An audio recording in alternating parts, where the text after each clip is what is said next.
Hey guys, and welcome to a behind the builds video. These are slightly less formal, less scripted, probably not going to be a whole ton of editing happening on the back end. Just to talk about, the build and do a little bit of behind the scenes into my philosophy and why I made the decisions that I made. So this is a behind the build for the Longbow Archer. The Longbow Archer, I think, was something I knew was going to need to get made as soon as I came up with a concept for the channel, right? As far as fantasy archetypes go, I think it's probably one of the big three, along with the kind of sword and shield fighter, and then the arcane wizard. And I think it was most interesting of those three was that with a Longbow Archer, there are a lot of viable paths to go, right? You kind of don't even need a subclass to make a Longbow Archer be effective. Grab Sharpshooter, grab the archery fighting style, make sure you take a class with extra attack. But there's a lot of flexibility in there for what you could do. So I needed something else to go on, and I started thinking about who's the most famous archers out there. Who are people probably thinking of when they want to go create an archer character? And the result was, right, thinking, maybe 10 years ago it was Legolas from Lord of the Rings, of course, but nowadays it's probably Hawkeye. So I got to thinking about Hawkeye, and obviously what makes him distinct is he's got these trick arrows that explode or web up enemies and, do kind of fun stuff. And then, of course, there's the TV show Arrow, right, about Green Arrow, and his distinctive feature besides precision is obviously also trick arrows, and so that kind of led me down the rabbit hole of like, what could I do to make that happen? Because just that normal kind of Legolasian shoot a bow and arrow is too easy, right? It's not worth a build video. And that's probably going to be my issue with the wizard as well, right? Because obviously, like, that's just a class. So, how do you play Gandalf? Play wizard. Done. Any wizard, any choice. Wizards get such a big spell selection, you can do whatever. So, to justify a video, I needed those trick arrows. So, looking through, I did consider reflavoring spells. I think you could potentially have created a ranger that just flavors their spell slots as these special arrows. But it got to be so limiting, and then you start asking the question of like, okay, well, why do I need a special verbal component or a special material to cast this spell? Why do I or don't I need line of sight on this particular shot if I'm casting a spell? So, part of the purpose of the channel is making the mechanics of the class line up with what you expect them to be. So, reflavoring can take you pretty far, and I think we do in this video go from magical arrows to you're just so smart and you've put this secret arrow together and it explodes and wraps your enemy in barbed wire. But what it can't do is overcome, blatant mechanical requirements that you're going to have to spend your entire D&D session cleaning up, or talking to your dungeon master about waiting entirely. So, the Arcane Archer really was built to encapsulate this fantasy, at least in my opinion, but it doesn't look like it because of the label, the Arcane Archer, and you get you get a cantrip, and you use your spell save DC and all this. All this language is telling you this is a magical class. It's not. You don't cast real spells. You don't have spell slots to deal with. You have special arrows that you get a couple of each day, and that's exactly what you would want for something like a Green Arrow or like a Hawkeye. So that's really where I fell on this and why I made some of the decisions I made. I struggled a lot. I think I actually had like an additional 20 minutes of the video that got cut just talking about Legolas from Lord of the Rings, because I did think that was probably going to be a lot of people's inspiration for their longbow character. And I wanted to talk more about it and how to encapsulate that, and specifically the decision to not make this build be an elf, I think is probably the thing that I struggled with the most, because when you think about longbow archers, they can be all kinds of races, but when you think about elves, right, there is an association with bows and arrows, and particularly this like kind of shooting from long distance with high precision. And the game has a mechanic that reflects that. The Elven Accuracy feat gives you, when you have advantage, it allows you to roll a third die and choose the highest. So it's this extra advantage when you have advantage on your shots.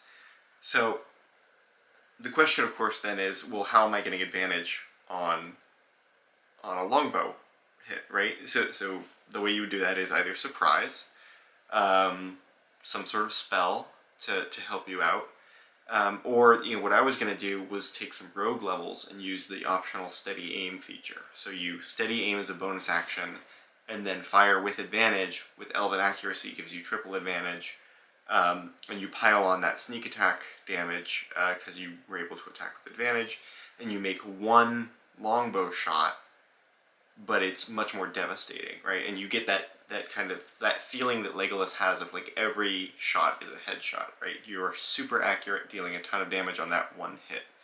And I had that whole build, planned out, and it occurred to me, I go, I'm really bending over backwards to accommodate that one character, Legolas, when there are all these other archers out there that don't fit the mold, right? That have something else going on. And so I decided to play to the general rather than the specific, and made it an Arcane Archer build that was more about the trick arrows and the special, things you could do. And of course, once you've got Arcane Archer, that bonus action curving arrow is so good and so consistently useful for if you miss, that you sort of want to use that sharpshooter penalty so that you have the opportunity to use it, and just consistently using your bonus action to ensure a hit. So then the whole thing kind of fell apart, and it was like, well, if I'm not going to have advantage, then I'm not going to want Elven Accuracy, and if I'm not going to want Elven Accuracy, then why am I taking an elf? And it just kind of led to this custom lineage, which could be an elf, right? The custom lineage is a bit of a black box, so you can have an elven custom lineage, but they're not going to be treated like an elf for the purposes of Elven Accuracy or anything like that. So that was a big part of the behind the scenes. I had a very large section of the video dedicated to this kind of alternate build if you wanted to be Legolas, but it just didn't make sense to keep that in there. I'm trying to keep my videos a little bit more streamlined, so one video details one build. It's not going off on a lot of different tangents about like you could do this or you could do that, and that's very intentional. It's because it's aimed at more of an entry-level player, right? Obviously, when I'm spouting things like, oh, you can use your bonus action on this, reaction on this, right? It does require a little bit of familiarity with the rules, which is why I have my rules video. But it is aimed, kind of generally speaking, to be like, hey, I got an hour before my session, I got 30 minutes before my session, here's what I want to play, how do I do that? And just to get the lowdown, short and punchy, and understand why those pieces are on the character sheet and what they do for you. So, yeah, I think that pretty much wraps me up. I also had a lot of difficulty choosing those arcane shots, and specifically because of the bursting arrow. I think you can see it in the video. I really wanted to recommend bursting arrow because what does every single trick arrow archer have is an exploding arrow. I mean, it's the staple. It's when I went to go look for examples, right? Those little clips that I show in the video of stuff from media. There were twice as many exploding arrows as there were examples of every other kind of trick arrow combined. And that's across all kinds of different characters. And it because that's the fun one, right? The difficulty was bursting arrow makes you better at what you were already good at, which is one way to play. But especially with this kind of like highly niche character of like, okay, what I want to be is 100 feet away from the bad guys, and I want to be behind partial cover, and I want to take out one enemy at a time with these longbow shots. Having the bursting arrow double down on that just felt like it felt like I was setting up new players for failure, right? Not all DMs choose to prey on their players' weaknesses, but I think even good DMs will occasionally do that just to create a sense of drama and tension. And so having that character be very vulnerable to someone coming up in their face and trying to attack them, I really felt like there needed to be an arcane shot for that. And just how limiting the arcane shots are.